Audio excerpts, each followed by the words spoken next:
What are the best tips for figuring depreciation? Different countries have different tax laws.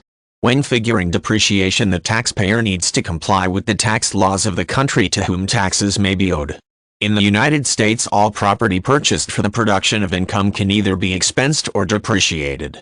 Consumable goods are treated as current expenses, as are the costs of electricity and telephone. Property considered to have a useful life of 3 years or longer must be depreciated, and the taxpayer should figure out depreciation values of their personal and business property using either a general depreciation system or alternative depreciation system method.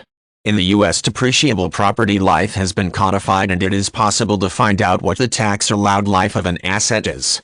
Under the general depreciation system, the default method in figuring depreciation is 200% declining balance, automatically changing to straight-line depreciation at the point when the taxpayer receives a greater benefit from this method.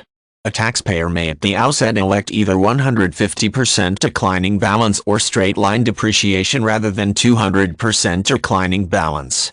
This alternative depreciation system is straight-line only.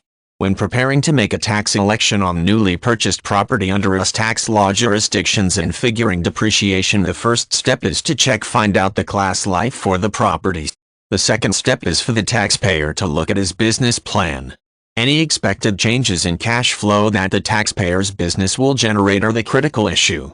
If the cash flow will grow sharply over the next 5 years, straight-line depreciation for items recently purchased might make the most sense, because increasing taxable income does not want to be paired with decreasing depreciation. If his business growth adds equipment, the taxpayer should take the default option, 200% declining balance, because he will be increasing his depreciation later by adding equipment.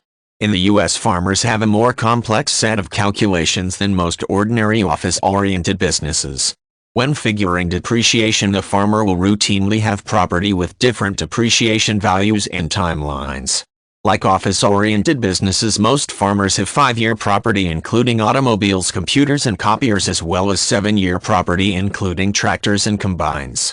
10-year property includes trees or vines bearing fruits and nuts. 15-year property includes fencing and property shrubs, and 20-year property includes farm buildings. Dairy farmers also have depreciable assets in their cattle.